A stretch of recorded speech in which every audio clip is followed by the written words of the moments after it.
Good morning, beloveds. Okay, maybe I should clear my throat first before I turn on the camera. It is what it is, right? Okay, it is October 24th. It's going to be in the high 80s today. But, yeah, it's where I live. I know, I get it. Okay, October 24th. Our title is One Substance. Our author is Nona L. Brooks from 1899, published in the Christology Connection in 2015. Nona Brooks is one of the founders of Divine Science. So, all right, One Substance. Some years ago, intuition made one of its bold leaps and declared all is mind, all is spirit. Intellect immediately began its work on this proposition and presented several theories, more or less plausible. The following is about the line of reasoning pursued where intuition took the lead. All is mind, all is spirit. Then there is no matter, hence there is no form. What we see is illusion, the production of imagination, unsubstantial, unreal, created by mortal mind, etc., etc. However, this conclusion was not satisfactory to either intuition or intellect, as is shown by their pushing further on and working more in unison. Intellect, illumined by intuition, comes to a wonderful perception. It says to intuition, what you proclaim is truth. All is spirit, since God is spirit, and God is omnipresence. But this fact does not do away with the visible universe, but makes it evident to us that all form must be the invisible substance, spirit, and visible. God formed the universe out of his own substance. That which is born of spirit is spirit. Light begets light. Therefore, all form, all that is visible as well as all that is invisible, is spirit.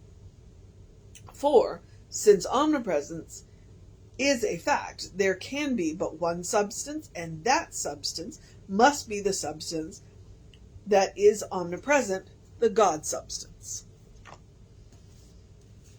And occasionally you read things that make you want to run screaming. Okay.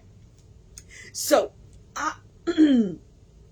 when you read the various teachers, and what I'm going to remind you is that Ernest Holmes was actually ordained in Divine Science. So Divine Science is a little older than Science of Mind.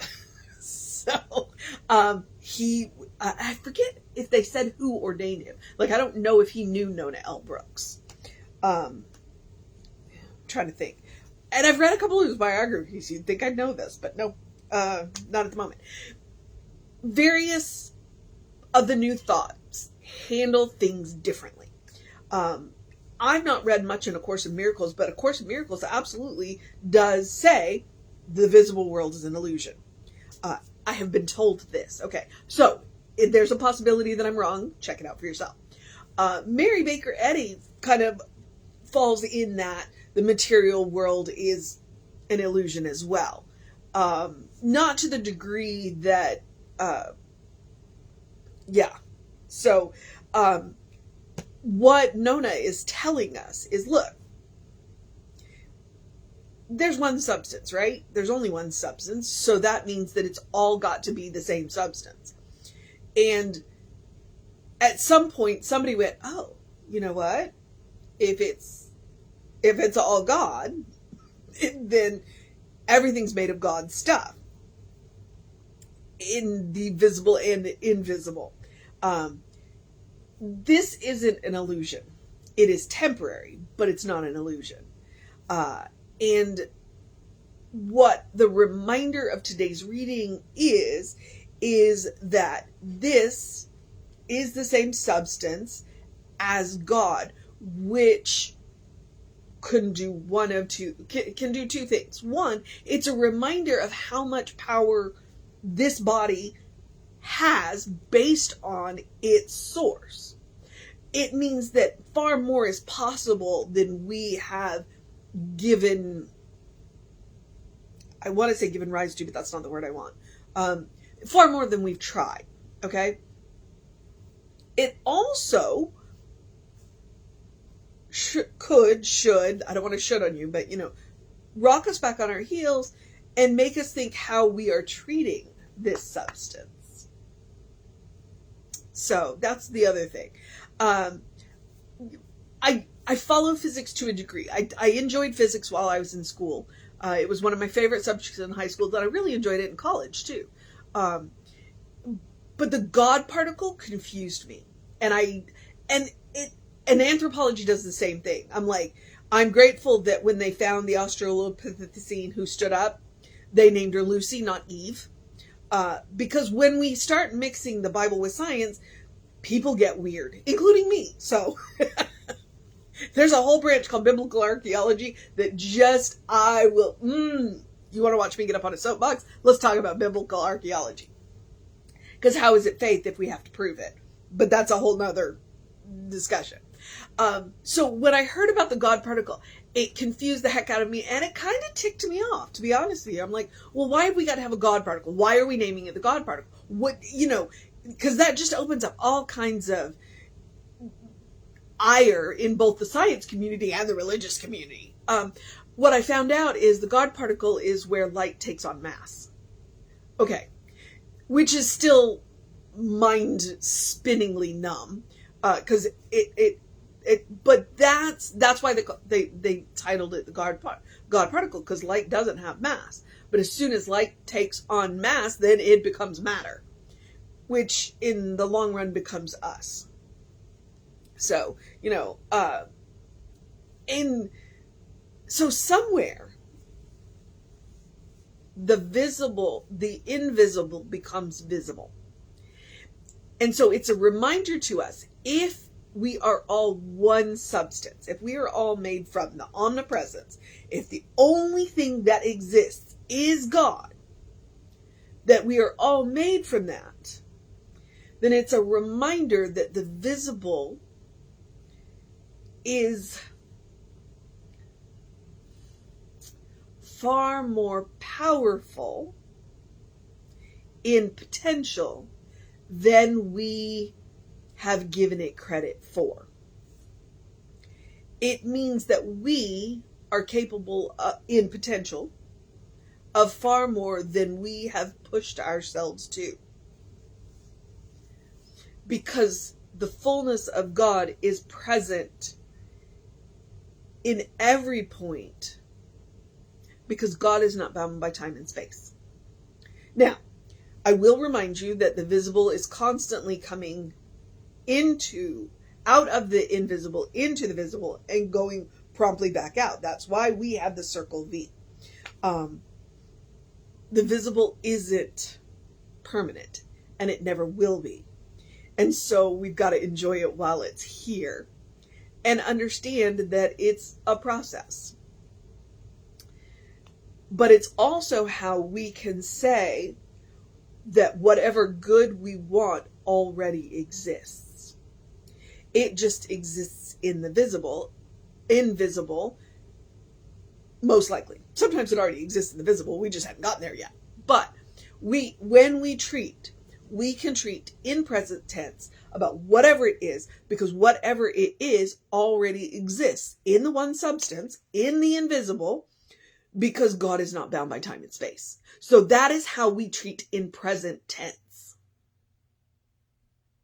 We treat as if. And then we be quiet and listen for the guidance that will help us facilitate bringing whatever good we are desiring from the invisible into the visible. That's our argument. There's one substance. Anything is possible with one substance. All right. Today was very academic and not very, touchy-feely. But I think I have a pretty clear, when I read it, I was like, yeah, but again, because it's academic, it's not touchy and feely. And one of the things about science of mind is very touchy feely, because science of mind reminds you that to get anything done, you wrap thought with feeling. So Today, we got a lot of thought. Now, what are we going to do? We're going to wrap our feelings around it and get on with it. So, when we get these really academic ones, I struggle for a mission, but I think that the mission is the reminder that God formed the universe out of its own substance. And when we recognize that, then we recognize that anything is possible. So today, the mission today is to look around, look at the visible, and see the God substance in absolutely everything. In absolutely everything. And I'm talking like, it's easy with living things, especially people. It's like, okay, no, that's a beloved child of God walking around. But have you thought that cars are made of God's substance? Have you thought of the fact that concrete is made of God's substance? Have you thought that all of the wonderful Halloween decorations going up around the neighborhoods are God's substance? That's the mission today. All right. The other mission is the same mission I give you every day, which is the spiritual practice of self-care. Do something loving for yourself. Do something kind for yourself. Do something compassionate for yourself. Foster just came in, made a comment, and ran out. I don't know what that was about. So, whatever that looks like to you. Honestly, I believe this practice, the other mission of looking around and trying to recognize that everything is God's substance, that's one of those loving, kind, and compassionate things that you come to around the bend, because you're like, oh, wait, okay, if everything's God's stuff, and then you start to see the potential in everything, including yourself. So love, kindness, and compassion. But it's also simple, basic things. Taking a deep breath before you speak, taking a walk, taking a nap, taking a break, taking a vacation. I read one thing where they were talking about self-care of making sure that you go to bed early one night a week. And I was like, that's loving, kind, and compassionate. He is attacking the closets, and I'm not sure what's going on here. Come here. Spending some time cuddling with your fur babies, or calling a good friend. Those are also love, kindness, and compassionate things. And the cat is completely distracting me. So I'm going to move into the other parts of the self-care where I remind you that I believe that self-care is eating dessert first, which is my reminder to myself to go out of my way to make the ordinary extraordinary a little more often. Wear the fancy clothes, eat the fancy food, use the fancy dishware more than just on holidays. Do it a little more often. Dress up a little more often. All those clothes that sit on the back of our closet and, 2 years later we're like, oh, and then they don't fit anymore because, life happens. Do them more often. And then we're talking about the one substance. Well, joy is a quality of God, therefore joy is a quality of you. No matter what is going on in the world, no matter what is going on in your life, you deserve joy. So please make room for joy. It is very important, especially when the world around us is a little crazy. Okay? Just make room for joy. Little things, big things. And that's the same thing with the self-care. Little things, big things. It doesn't matter. Point is to do it. I want you to practice on yourself. The main reason I ask you to do this is because you deserve your own love, you deserve your own kindness, you deserve your own compassion. You are also your own best test subject, and I'm encouraging you to create a habit. I'm encouraging you to create a default setting where your first response is love, kind, and compassionate. All right. Deep breath. And the rest of the suggestions. Do something to engage your mind and your body, whatever that looks like for you. Drink plenty of water. Hydration is super important. Your brain works better, your body works better, and, your skin looks better. Anything I can do to get you to drink more water, I will do. I will say. 3, get that early in your day bright light. We have, yesterday it rained, and apparently tomorrow and Thursday we might get thunderstorms. Yay! Actually, I'm kind of excited about it. I had heard we were 13 inches behind. We have not had near enough rain to catch up with that, so we could use a little rain. Thunderstorms, I do enjoy a good thunderstorm, but I prefer to be at home, not at work when the thunderstorms happen. So there's that. Okay. Hence where was I? Oh, 7 to 9 in the morning. That is the sunlight is the perfect angle to support your circadian rhythms and your vitamin D. And if you can't get the 7 to 9, a good sun lamp or Google seasonal effect disorder, lights, they're reasonable. So if you get up before the sun or it's cloudy, artificial light will help. All right. It's just reset those hormones. You'll feel better. You'll have more energy during the day. You'll sleep better at night. All right. And then my fourth is always my Ernest Holmes quote, open the windows of your soul. Allow the breath of heaven to remind you you do live in heaven right here, right now. It's all around us all the time. It's what Nona was talking about. It's all one source. It's all God's source. Okay. So then that means that heaven already exists. It's all heaven. Yes. Jesus said the kingdom of God is within you. So if heaven is not a place we have to get to, that means it's a mindset. It's a state of consciousness. Once you learn to create it for yourself, nobody can take it away from you. And you come pre-installed with it already.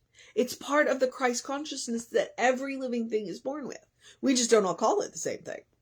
You know, Dr. Goswami calls it the bliss body.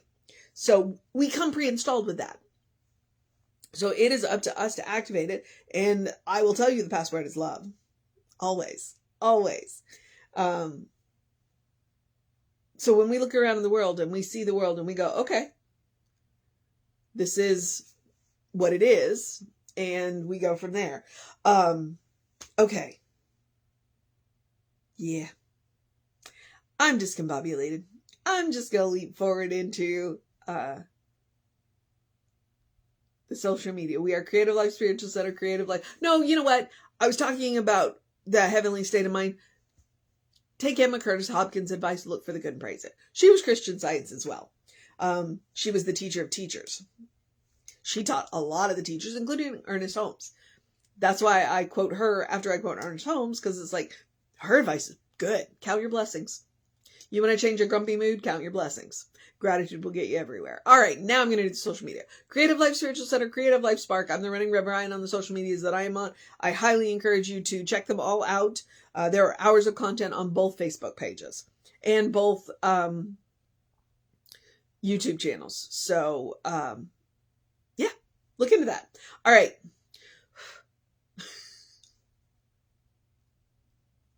Okay. What was I about to say? I don't know. I guess the weather keeps shifting and it's messing with my head. Email info@creativelife.org if you want to know what's going on with the center. That'll get you on the constant contact. And those hot links are hot. If it says click here now, it'll take you right to the information you want or the person that will help you get it. Okay. So, I'm at the part where I get to encourage you to have a great day, a wondrous day, a fantastic day, a magical day, an enchanted day, a wonderful day, an awesome day, an amazing day, a catch up with what you forgot day, a recognize the omnipresence day, a look around and see the God substance day, a see the visible coming out of the invisible day. I know, exercise in metaphysics, right?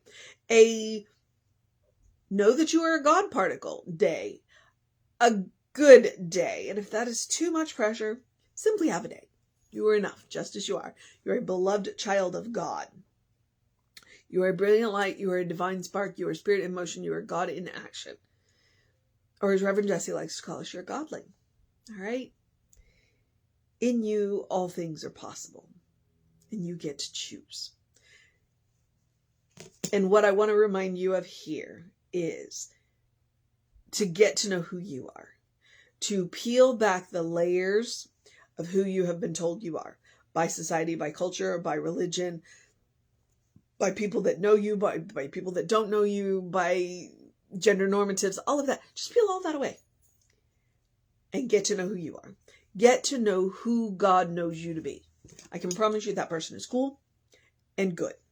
So explore that truth. Explore the truth of your being. All right. Making a well-worn path to the source of your own being is the most beneficial thing that you can do. It's also the most loving, kind, and compassionate thing you can do. So, it is spiritual practice Try it. You might like it. All right. Reverend David will be on around 5 p.m. with you. I will be back with you around 9 a.m. tomorrow. Take care of yourself. Know that you are loved, and I will see you next time.